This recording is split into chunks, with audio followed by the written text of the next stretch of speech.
جو کسی کی جائز حاجات ہیں نیک حاجات ہیں پوری فرما، پریشانیوں کو دور فرما، مولا کریم کشادہ رزق عطا فرما، نفع والا علم عطا فرما، ہر بیماری سے شفا عطا فرما، اور اپنا شکر کرنے کی توفیق عطا فرما۔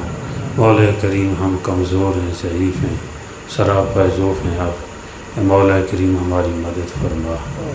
ہر حال میں ہر وقت ہم آپ کے محتاج ہیں، اے میرے مولا اپنے ان محتاج بندوں کو اے اللہ اپنی ذات عالی کے بغیر کسی کا محتاج نہ کرنا، اپنے دروازے کا بھکاری بنائے رکھنا، اپنے خزانوں پہ نظر رکھنے کی توفیق عطا فرما، اور اپنے خزانوں سے سب کچھ عطا فرما، اور اپنے خزانوں سے لینے والا بنا دے۔